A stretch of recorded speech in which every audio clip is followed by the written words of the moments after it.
কেমন লাগে আমি যে তোমার ভাবি এর সাথে আমার হাজবেন্ডের সাথে তোমার ওয়াইফের ছবি তুলে দাও। আপনাকে রাস্তায় পেলে চুম্মা দিব। তোমাকে আমি চিনি, মাত্র এপিসোডটা দেখে বেড়াইছি। ফারহানা না আসলে হ্যাঁ আমিও মাত্র দেখে বেড়াইছি। ঢালিউড বাস টিম হাজির হয়েছিল এই সময়ের জনপ্রিয় ধারাবাহিক নাটক এটা আমাদেরই গল্পের শুটিং সেটে। গিয়ে দেখি লাইট জ্বলছে, ক্যামেরা রেডি, সবাই অ্যাকশন মুডে ব্যস্ত। এরই মাঝে আমরা পেলাম সামির চরিত্রের খায়রুল বাশারকে।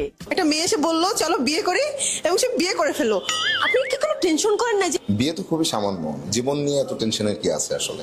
একটা মেয়ে বললো বিয়ে করতে, এরকম যদি আসলে আমি যদি অফার পেতাম এরকম যে হঠাৎ করে মেয়ে এসে বললো যে চলেন বিয়ে করে ফেলি, এখন আর হবে না, যেহেতু একবার পেয়ে গেছে। তো আমি বলতাম যে ওকে ফাইন, এই সুযোগ বা এরকম একটা অভিজ্ঞতা তো আসলে সবার জীবনে হওয়ার কথা না। হঠাৎই নাটকীয় এন্ট্রি, মেকআপ রুম থেকে বেরিয়ে এলেন সুনেরা বিনতে কামাল। ওই যে আপু আসেন না, আপনার কথাই হচ্ছিল। আমার ভাবি কেমন লাগে আমি যে তোমার ভাবি? তুমি আর কথা বলো না, তুমি এর সাথে আমার হাজবেন্ডের সাথে তোমার ওয়াইফের ছবি তুলে দাও। এটা তো আমার দোষ না, এটা তো তোমার হাজবেন্ডের দোষ। ও গিয়ে বারবার মেহেরিনের সাথে ছবি তোলে। বদলের মতো ছবি তুলে দিচ্ছ। আমি কি করবো? আমার বউ আমাকে রিকোয়েস্ট করছে। নেভার, আমি আমার বউয়ের ছবি কেন ওর এক্সের সাথে ছবি তুলে আমার বউ দেব? আমাকে রিকোয়েস্ট করছে একটা ছবি তুলে দেওয়া। এদিকে চোখে পড়লো আরেক দৃশ্য, সামির বোতল সহ গাছ দিয়ে মেহেরিনের জীবন থেকে সরে যেতে বলছে ফাহাদকে। ভাই এটা কি শুটিং নাকি রিয়েল লাইফ বোঝার উপায় নাই।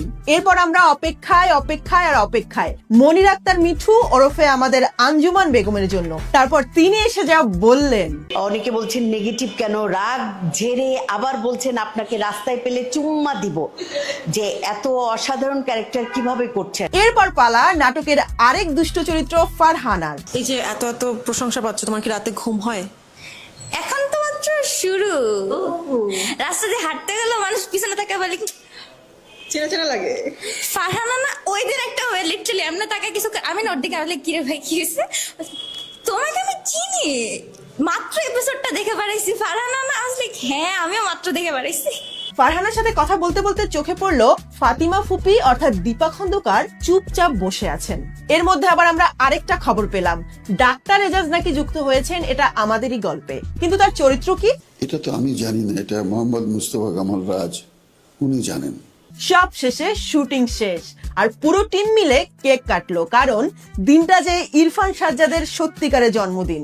তবে এত কিছুর মাঝেও আমরা অল্পের জন্য মিস করে ফেলেছি মেহেরিন অর্থাৎ কেয়া পায়েলকে। নেক্সট টাইম আর মিস হবে না, সেই প্রতিশ্রুতি রইল।